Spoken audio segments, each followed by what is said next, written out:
This day in Philly sports history is proud to be a part of the Clashing Conferences Sports Fan Network, where passionate fans make powerful content. Check out theclashingconferences.com and join the squad today.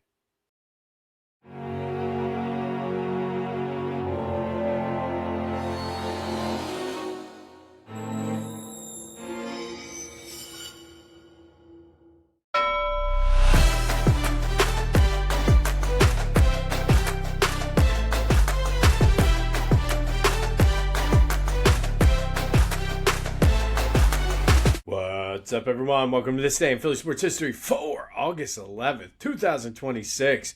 I'm your host, Jim Montgomery. Welcome to a Tuesday edition of the podcast. It is Tuesday, time for a little motivation / positivity, brought to you by the Clashing Conferences Sports Fan Network. You just heard everything about them, but check out their podcast wherever you get your podcasts, as well as on YouTube. Usually drop Thursday, Friday. The OG football crew will be back as well. And I stumbled across this. I believe it was on Instagram or TikTok. And I felt like it was definitely worth sharing because it kind of ties in with some of the things we've been talking about with luck and doing the right things and all of those pieces. And I don't think bad things happen to good people. Bad things happen to all people. The way good people respond is what makes them good. And I thought that was profound because you look at people and you're always like, man, I've never had a bad day. Or people even say, I've never had a bad day in my life. And while on the surface that could be true, it is statistically impossible for not one person to ever have a bad day or something go against them. And the truth of the matter is life doesn't keep score. Life doesn't play favorites, and being a good person doesn't mean that you avoid pain and disappointment and suffering and quote-unquote bad luck. But what separates the good people and the bad people is how you respond, and we have talked about this. You can choose to respond by being bitter and lashing out and taking it out on those around you. You can let it change who you are. You can just say, oh, the world is out to get me and completely give up. But on the other side of the coin, you can choose to get up, dust yourself off, make the best of it, learn from it, and just go about your day and know that, you know what, these types of things happen to us. Now, at some point, some of those bad days and those bad things are going to be way bigger than others. Sometimes it could be a major family health emergency. Other times it could be you left your coffee at home. But either way, you still have the ability and the power to choose. You can't control everything that happens to you on a daily basis. You can't control how people are going to treat you. You can't avoid your coworkers letting you down and not doing their part. Or if you're doing a group project and some of you guys are in school, you can't control if your group project's going to let you down. Bad shit is going to happen. People will let you down. It happens to me on a regular basis. And we'll leave it at that. You will be disappointed. You will have setbacks. But what you can control is what you do next. And maybe that's just part of the larger plan, part of the larger flow of the universe. Maybe that's what builds character, and maybe that's why those bad things happen to you. Build your character. And I joke around all the time, but I use that line a lot. Hey, we're just here building character. Because, again, you can look at it one of two ways. And I'm not saying you're going to be able to do this all the time. I have my days where my mind starts spiraling out of control. And I go down those rabbit holes like, oh my God, because this happened and this is going to happen, then it's going to impact this. And that's human nature. But to the best you can, and I found myself recently getting out of some of those funks by just saying, look, let me stop and think about this logically and make the choice to say, you know what, in the big grand scheme, this isn't that bad. How am I going to get out of it? And again, that's building character. And being a good person isn't about having the perfect life. It's about trying to let an imperfect life make you a better person. Or on the flip side of that, it's about trying to not let an imperfect life make you a worse person. Because the truth of the matter is, you are a direct result of your decision. So at the end of the day, the choice is yours. What are you going to choose to do when bad shit happens to you? And that is Tuesday Motivation Positivity, brought to you by the Clashing Conferences Sports Fan Network. Go to clashingconferences.com to see how you can join the squad today, and then check out their podcast as well. But again, I really like that because really it's a choice, and it's sometimes it's not an easy choice. But if you make that choice in the end of the day and be a good person, you'll come out on top more times than not. Speaking of coming out on top, man, what a stressful Phillies game. They looked like they were cruising there for a while. They finally, and again, stopped the presses. Let's throw a party. They got a win when the fifth starter pitched, which hasn't happened in like 3 months. But Andrew Painter was outstanding through 5 innings. Unfortunately for the Phillies, baseball games go 9, and their bullpen has been taxed because of the extra inning games with the Blue Jays. And Andrew Painter had a no-hitter going into the 6th inning, and then it got a little dicey. And again, there was no one for them to bring in. I feel as though that would have been the time. They were doing sort of a piggyback with Rangel, and he did his best, but he struggled, was not good, but they survived. They were down to their last pitcher. They went at 6-5. Mattingly said after the game that Garrett Stubbs was about ready to come in if the game went into extra innings. I guess the good takeaway from this is offensively they were good, and Andrew Painter looked decent with a normal bullpen. I don't think that it's that bad. All right. So, I mean, the bullpen has not been good, and when they're taxed, this is where we are. I don't know why. I feel like there has to be someone better down in Lehigh Valley that they could bring up. They got the injuries. The new dude, Killian's now on the DL, or IL. But we got to win. And I think we're in almost mid-August. Any win you can get, I don't care how it looks. They're hanging on to their postseason lives right now, so all of these wins matter. The Braves, the Mutts did us a favor yesterday and beat the Braves, so we got that going for us. And then we also have Christopher Sanchez on the mound today. Hopefully he can give that bullpen a little bit more of a rest.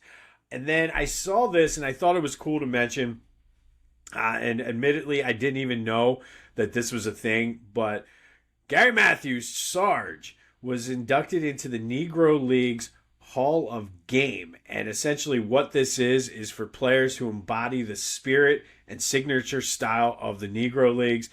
Pretty cool honor, I think, for a former Philly, the MVP of the 83 NLCS. Did cut some color commentary for the Phillies for a few years as well. But a cool honor for Sarge. So congratulations on being inducted into the Negro League's Hall of Game. And I started to go down a rabbit hole with this yesterday, and it's actually a pretty cool thing. If you're a baseball fan, you know sort of the history of the Negro Leagues in general, and it was a very strong presence. We've talked about it on this show in Philly, but just a really, really cool thing that they do, and what an awesome honor for Sarge. So congratulations, Sarge, for being inducted into the Negro League's Hall of Game. So going to the Eagles now, and I think this is a good thing. It's been relatively quiet, and maybe it's partly because I haven't been paying attention. It's crunch time for work, so like I listen to like a lot of music when I'm trying to focus and get work done, and listening to 94 WIP or even 97.5, it gets my blood pressure up, so I can't concentrate. So I put on some like either classical versions of popular songs or like yacht rock or reggae or something. So I haven't been listening. So maybe that's why it seems like it's quiet. But it does seem like Eagles camp has been quiet other than the two big injuries to Mekhi Lemon and Devontae Smith, which I feel, at least for Devontae, it's more of a precautionary thing. I am a little bit concerned with Mekhi's because he was dealing with this during OTAs and minicamp.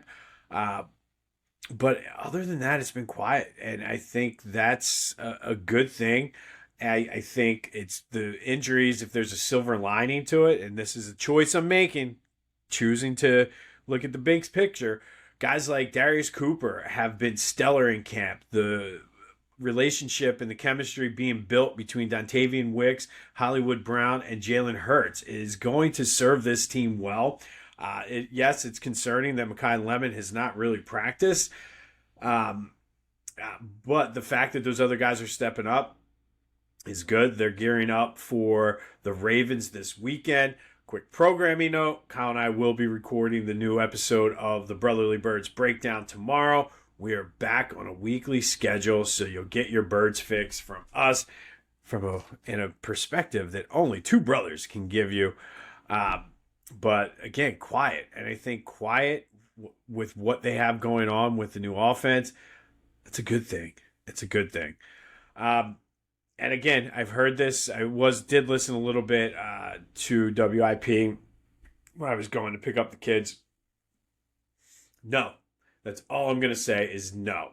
Everybody's again, I am the worst with the Sixers when it comes to the crazy ex-girlfriend and falling for the BS and going back. I'm not doing it with Ben Simmons. I'm just not.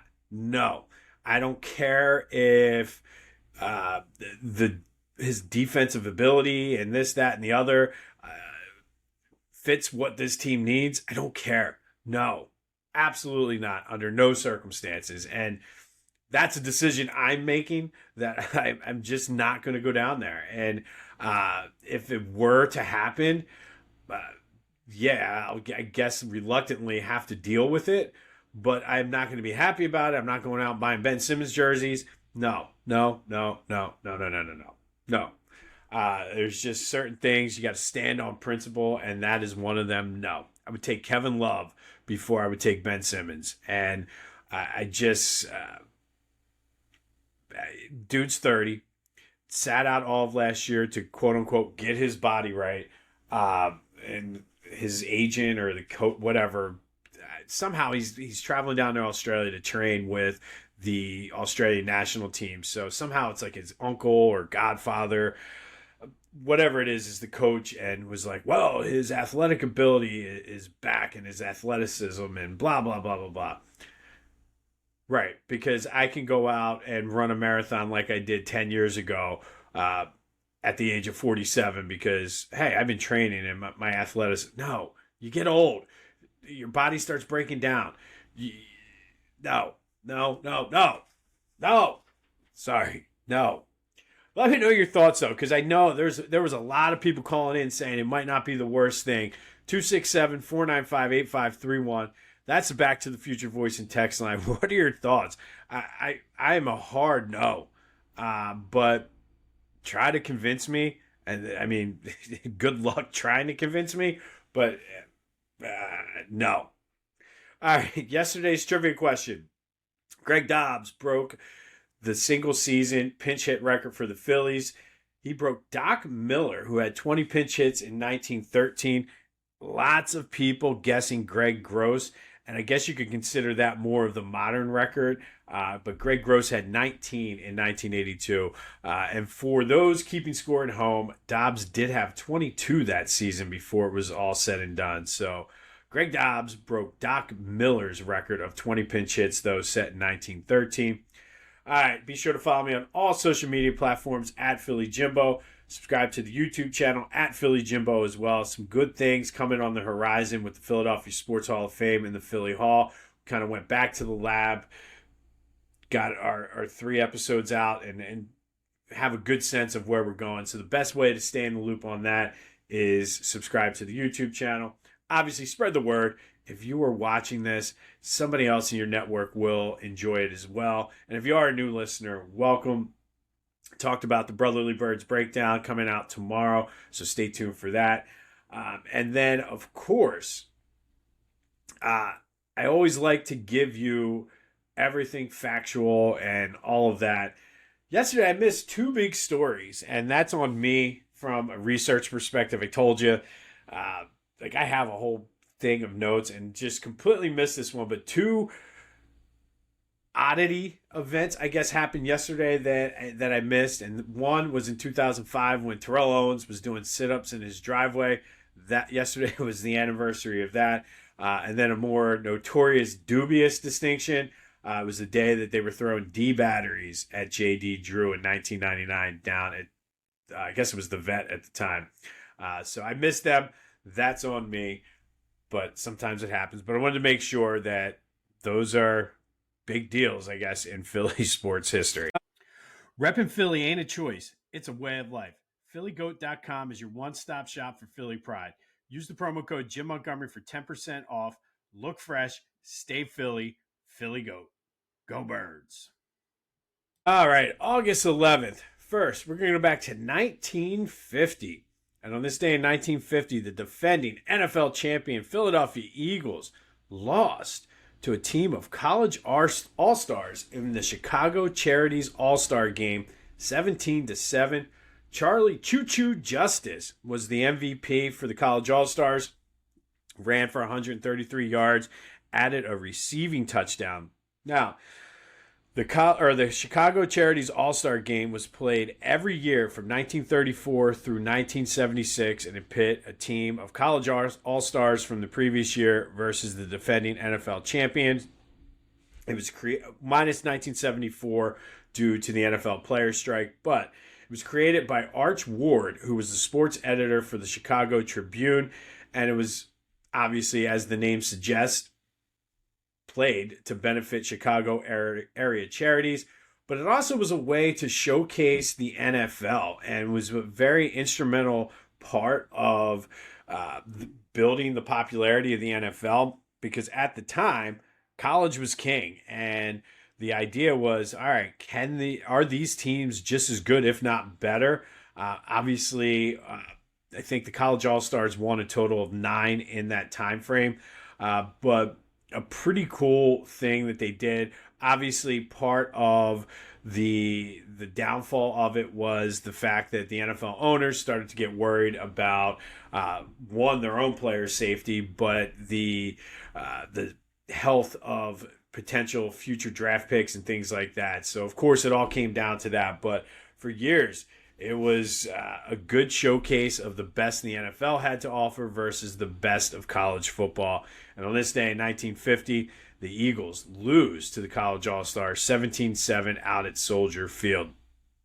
20 years later, Jim Bunning was cruising along in the Phillies game against the Astros down in the Astrodome, went into the ninth inning with a 6-1 lead, and then ran into some issues. Gave up 4 runs before Dick Selma came in and saved it for the Phillies as they hold on for the 6-5 win. For Jim Bunning, it was his 100th win in the National League. He became the 3rd pitcher in baseball history to win 100 games in both leagues. And that leads us directly into today's trivia question. Since Jim Bunning did it, 7 other pitchers have done it. 4 of them have, altogether, 4 of these players and pitchers have Phillies ties. So today's trivia question, who are the 10 pitchers, including Jim Bunning, that have won 100 games in both leagues? Hit me up on the Back to the Future voice and text line 267-495-8531. Any of my social media, go to the Discord channel. The link is in the description there. If you come to the Discord channel, say hello. We do have some Philly sports talk in there. Lots of GIFs and memes go on in there as well. It's kind of like the wild, wild west over in the Discord channel. So come on over and let's have some Philly sports talk. Fast forward then to 1994. Phillies and Mets at Veterans Stadium. Ricky Jordan singled in Billy Hatcher in the bottom of the 15th for the walk-off win. Unfortunately for the Phils, it was the last game they'd play until 1995 as the next day the Major League Baseball players went on strike. So I guess the Phillies got to be the defending National League champions for a whole extra year. And I think the team that got screwed the most with the strike was the Montreal Expos, who were just loaded and stacked that year. And then 10 years later, the Phillies hit 6 home runs and pound the Rockies 15-4 at Citizens Bank Park. Randy Wolf went 7 innings, went 3 for 3 at the plate with 2 home runs, becoming the 7th pitcher in Phillies history to do it. It was the first time a pitcher hit 2 home runs at Citizens Bank Park. He joined Jack Knight, Phil Collins, not the singer, Rick Wise, who did it twice, Larry Christensen, Randy Lurch, and Robert Person. In that game, Jim Thome hit 2 homers as well. Jimmy Rollins and Chase Utley also homered as the Phils pound the Rockies 15-4. Randy Wolf did a Bugs Bunny impersonation and did it all, pitching 7 innings and then hitting 2 home runs at the plate. Still time in the summer to go to the Jersey Shore. If you're going, let Beach Caddy help take the stress out of it. They will move you in, move you out, as well as they have the best beach cart at the Jersey Shore. So go to beachcaddy.app if you are in Sea Isle, Wildwood, Ocean City, Avalon, and Stone Harbor. Let them take the stress out of your Jersey Shore vacation. Use the promo code Jim Montgomery to take 10% off of your order. On this day in 2004, Rick Wise did it twice, but Randy Wolf hit 2 home runs in the Phillies' 15-4 win over the Rockies. Last game of the 1994 season, Phillies walk it off in the 15th inning, beat the Mets 2-0. Jim Bunning becomes the 3rd pitcher to win 100 games in both leagues on this day in 1970. And the Eagles lose to the College All-Stars in the Chicago Charities All-Star Game 17-7, one of the handful of times that the College All-Stars did win that game. Hopefully, Christopher Sanchez can get it together tonight and let the bullpen get some rest. Phillies are fighting for their lives, so they need to win anyway. I'll update you on anything Eagles, Phillies, and or Flyers when we come back tomorrow. It is Hump Day, Wednesday, so it's What If Wednesday. We're going to start moving into an Eagles focus on that as we head into football season. But remember to spread the word, and of course, keep this in mind as you go through your weeks. Bad things don't happen to good people. Bad things happen to all people. The way that good people respond is what makes them good. So be a good person and make the choice to not let it get you down. This has been This Day in Philly Sports History for August 11th, 2026. My name is Jim Montgomery. Go have yourselves a Tuesday. And until next time, I'll see you when I see you.